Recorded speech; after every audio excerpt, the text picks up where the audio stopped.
नमस्कार, one India Hindi में आपका स्वागत है। पीएम नरेंद्र मोदी की अगुवाई में दिल्ली में जम्मू कश्मीर के प्रमुख नेताओं के साथ बैठक हुई। जम्मू कश्मीर के मुद्दे पर पीएम मोदी की सर्वदलीय बैठक में 4 पूर्व मुख्यमंत्रियों समेत 14 नेता मौजूद रहे। पीएम मोदी के साथ बैठक के बाद कांग्रेस नेता गुलाम नबी आजाद ने कहा कि जम्मू एंड कश्मीर को पूर्व राज्य का दर्जा जल्द वापस मिले, विधानसभा चुनाव तुरंत कराए, साथ ही कश्मीरी पंडितों की वापसी और पुनर्वास की व्यवस्था हो। सूत्रों के मुताबिक पीएम मोदी ने जम्मू कश्मीर के नेताओं से कहा कि वो जम्मू कश्मीर का राज्य का दर्जा बहाल करने के लिए प्रतिबद्ध हैं। प्रधानमंत्री नरेंद्र मोदी ने वीडियो कॉन्फ्रेंसिंग के जरिए टॉय कैथॉन 2021 के प्रतिभागियों से बात की। इसके बाद अब पीएम मोदी ने उन्हें संबोधित किया। पीएम मोदी ने कहा कि बच्चों की पहली पाठशाला अगर परिवार होता है तो पहली किताब और पहले दोस्त ये खिलौने ही होते हैं। समाज के साथ बच्चे का पहला संवाद इन्हीं खिलौनों के माध्यम से होता है। मानहानि केस में सुनवाई के लिए कांग्रेस के पूर्व अध्यक्ष राहुल गांधी गुरुवार को गुजरात पहुंचे। राहुल गांधी मजिस्ट्रेट की अदालत के सामने पेश हो सकते हैं। लोकसभा चुनाव के दौरान उन्होंने मोदी उपनाम को लेकर टिप्पणी की थी, जिसके बाद गुजरात के एक विधायक ने मोदी उपनाम प्रयोग करने को लेकर मानहानि का मामला दर्ज करवाया था। कोरोना वायरस का अब तक के सबसे खतरनाक वेरिएंट डेल्टा प्लस धीरे धीरे देश में अपने पैर पसार रहा है। देश के 8 राज्यों में इसके केस मिल चुके हैं। सबसे ज्यादा केस महाराष्ट्र में मिले हैं। जिन 10 राज्यों में इसके केस मिले उनमें महाराष्ट्र, केरल, मध्य प्रदेश, तमिलनाडु, पंजाब, जम्मू कश्मीर, कर्नाटक, आंध्र प्रदेश शामिल हैं। आंध्र प्रदेश सरकार बोर्ड परीक्षा कराने को लेकर गुरुवार को सुप्रीम कोर्ट में सुनवाई हुई। सुप्रीम कोर्ट ने 12वीं की परीक्षा करवाने को लेकर आंध्र प्रदेश को चेताया और कहा कि अगर किसी की मौत होती है तो हम राज्य सरकार को जिम्मेदार ठहराएंगे और एक भी मौत हुई तो हम 1 करोड़ के मुआवजे का आदेश दे सकते हैं।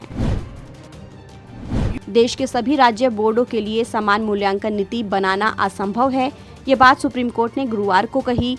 दरअसल कोर्ट 24 जून को कक्षा 12वीं बोर्ड परीक्षा रद्द करने वाली याचिका पर सुनवाई कर रही थी। इसी दौरान सुनवाई खत्म होने पर सुप्रीम कोर्ट ने सभी राज्य बोर्डों को आज से 10 दिनों के भीतर मूल्यांकन के लिए योजना को अधिसूचित करने और 31 जुलाई तक आंतरिक मूल्यांकन का परिणाम घोषित करने के निर्देश दिए हैं। राष्ट्रपति रामनाथ कोविंद शुक्रवार को दिल्ली से कानपुर के लिए खास ट्रेन में यात्रा करेंगे। राष्ट्रपति उत्तर प्रदेश में अपने जन्म स्थान की यात्रा के लिए ट्रेन में सफर करेंगे। महामहिम जिस ट्रेन से जाएंगे वो प्रेसिडेंशियल ट्रेन है। प्रेसिडेंशियल ट्रेन की सुरक्षा के लिए कड़े इंतजाम किए गए हैं। नेशनल सिक्योरिटी गार्ड की सुरक्षा में ये ट्रेन टुंडला और फिरोजाबाद होकर निकलेगी और 5 घंटा 30 मिनट में ये विशेष ट्रेन दिल्ली से कानपुर पहुंच जाएगी। Chinar corps commander lieutenant general DP Pandey ने कहा कि घाटी में करीब 200 आतंकी हैं।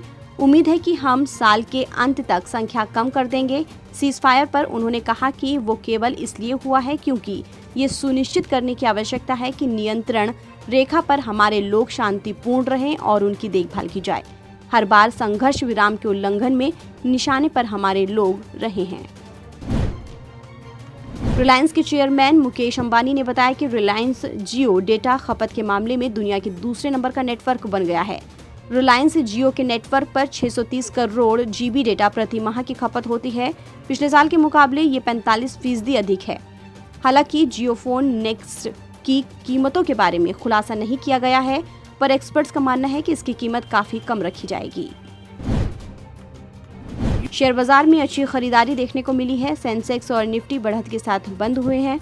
सेंसेक्स 393 अंकों की तेजी के साथ 52,699 के लेवल पर बंद हुआ है। इसके अलावा निफ्टी 103 अंक चढ़कर 15,790 के लेवल पर क्लोज हुआ है। मुकेश अंबानी की आज की AGM की स्पीच के बाद शेयर लाल निशान पर बंद हुआ, जिसके बाद से निवेशकों के करीब 30,000 करोड़ डूब गए। फिलहाल इस खबर में इतना ही। देश और दुनिया की तमाम खबरों के लिए आप बने रहिए वन इंडिया हिंदी के साथ।